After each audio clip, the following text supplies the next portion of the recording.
Yes, welcome again to my second vlog. And ngayong vlog, medyo may tutorial tayo ng konti. Share ko lang paano mag-install nitong intercom Freedcon FX. Install natin siya dito sa helmet kong Evo na XR modular. Yan. First, siyempre, unbox muna natin tong FX Freedcon. Okay.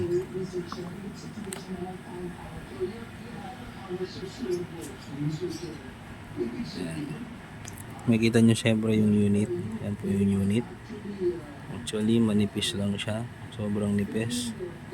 Unlike dun sa mga ibang intercom na sobrang kapal. Yan. Siyempre, meron tayong manual, installation manual. Tsaka ayan. Siyempre, nandito na yung kanyang mga mic set, microphone, headset. Nandiyan na yung kanyang helmet bracket. Ayan, nandiyan yung kanyang USB Type-C charger. And yung kanyang mga velcro tapes na gagamitin natin, okay? So, clear. Ayan.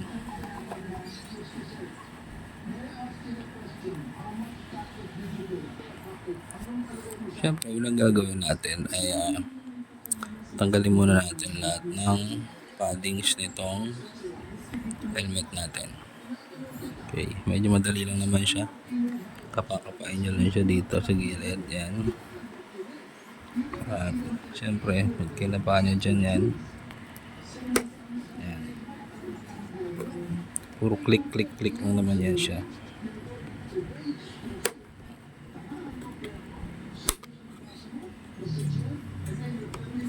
Ayan.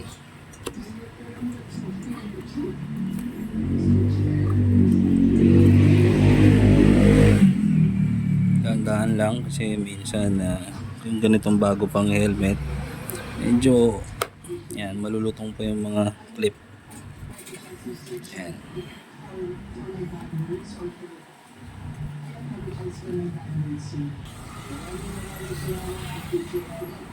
Yan. So tabi lang natin muna to sa ngayon, same lang pong gagawin nyo dito sa kabilang cheek. Pareho rin naman, puro diklik lang yan. Ganun lang. So yan, tanggal na siya. Yan, ang kabilang cheek. Yan, makikita nyo may bilog dyan. Yan dyan mo ididikit yung velcro, syempre. Pero tanggalin mo rin pala tong pinaka-padding na to. Yung sa head mismo. So ayan, ganito lang ang pagtanggal nitong nasa bandang head na padding. Yung hila lang yan dito. Yan. Hila lang yan. Tapos ito sa likod, nakabutton lang yan. Yan. Tanggalin mo lang.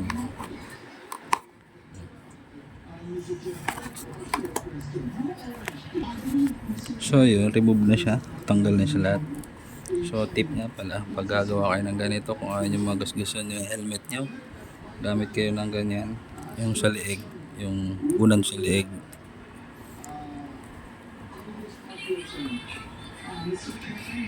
Okay, start na. Alright, so ito yung velcro. Ang tip nga pala, kung magdidikit ka nito, ganituin mo muna siya. Para in case magkamali ka, madali mo siyang matanggal ulit. Hindi yung buo na siya ididikit mo, tapos pag nagkamali ka, mahirapan ka na matanggal. So yan lang. Medyo itong walang dikit, yan ang pagbabasihan mo. Yan. Pag na-center mo na siya,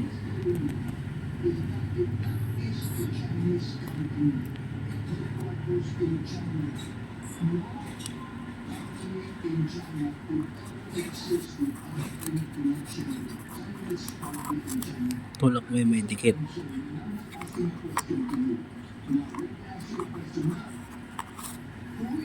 So kung satisfied ka na sa pagkakagitna, ayan na yan. Saka mo tanggalin yung pinaka-paper. Yan. Hindi nagagalaw yan.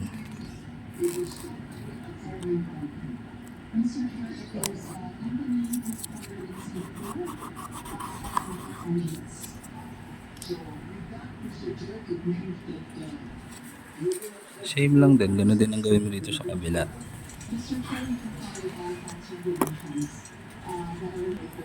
Tapos, ito naman tayo ngayon sa headset. Headset na tayo. Headset part. So, mangyayari, itong side na maiksi. Ito yung side na mahaba. Yung maiksi, yun ay kakabit mo sa left ear mo. Yan. Diyan yan.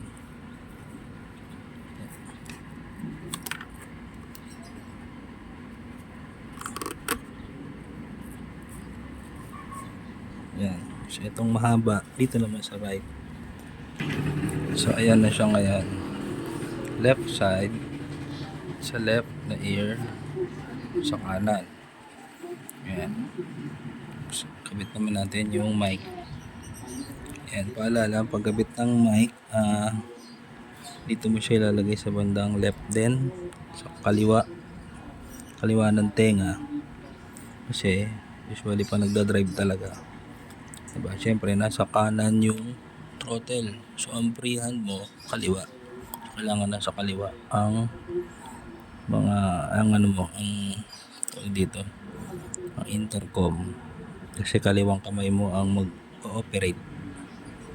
Yan. So, ito, didikit lang natin siya dito kasi sa Evo, ang space niya, dito lang talaga siya available. Hindi siya pwede rito. Kasi hindi na mailalagay yung foam. So dito lang siya. Yan. Diyan lang ang pinaka space niya. So nakita nyo tong kanal na to. Yan. Pwede mo dyan i-ano ang mic, ipasubaybay mo yung mic dyan. Pabaybayin mo yung mic dyan para hindi nakabukol sa foam pagka-install mo ng foam. Ayan, so nakabit na siya. Ganyan itsura niya ngayon. Tapos itong pinaka-plug niya, ayan, medyo lagay mo lang siya ng ibaybay nyo lang siya rito. Tapos nakita nyo itong pinakasaksakan niya. Diyan mo siya ngayon isasaksak. Ito. Yan. So ayan na, medyo secure nyo lang yung wiring mo na secure siya. Paglagay mo ng foam, walang lumalabas para malinis. Kaya lagay na yung foam. Ayan, na-install ko na. Pag nakikabit nyo na yung mga foam, ayan, sa right side, nasa bandang kaliwa, iwan nyo muna. Kasi isiset nyo pa itong, ilalagay pa natin itong bracket. Kailangan walang foam kasi isusuksok natin siya rito. Bracket, saka ayusin mo yung wiring. Medyo isisecure mo lang yung wiring para pagkabit na itong bracket, itong wiring, less ang makikita ang wire. Okay, ganito lang yan. So, suksok mo muna itong bracket. Mas magandang gamitin yung clip kasi sobrang secure ng clip, napakahigpit niya kumpara dito sa nakadikit lang. Ito kasi okay ito gamitin sa mga glossy na helmet. Okay, since ang helmet ko ay matte black, so alanganin siyang dumikit. Hindi ako kampanting didikit siya talaga kasi matte. So gagamitin natin ay yung clip. Ayan, suksok mo lang siya rito hanggang yung level siya ng ganyan. Okay, ayan. Actually medyo mahirap-hirap siyang isuksok. Ayan. Kailangan inibuka mo muna yung clip bago mo isuksok para hindi masira tong pinakagoma. Ayan. Ganyan lang siya kasimple. Ayan. Tapos kailangan ito, suksok mo siya rito para kahit pa paano, pag nilagay mo siya dyan, tago yung wire niya. Okay.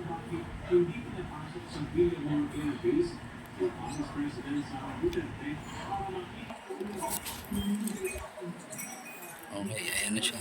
Diba? Maganda, malinis. Hop. Malinis yung mic. Ayan. Sa loob, wala kang makikitang wire.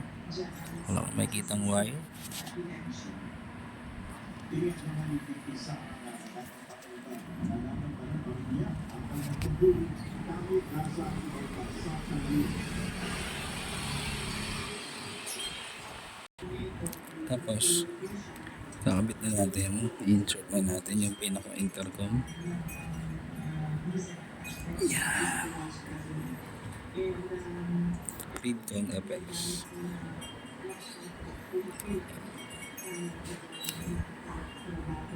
Ito.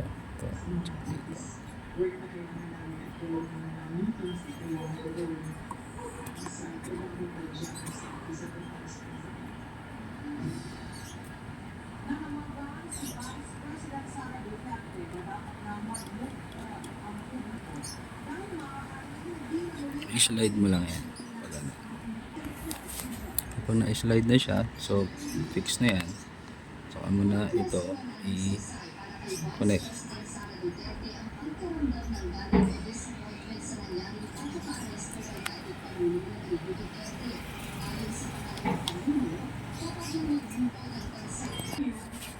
Okay. O, see? Diba? Walang nakikitang pagsisikap mula sa pamahalaan para maibigay si dating Pangulong Duterte, sinabi ni VP Sara na patuloy silang maghahanap ng paraan upang maibalik ang dating Pangulo sa bansa. I think it is best if you ask them and do not want to suggest to them ano yung dapat gawin.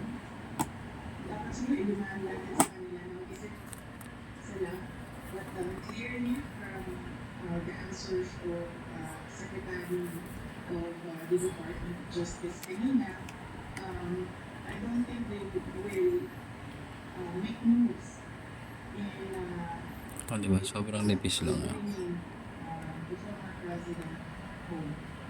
So,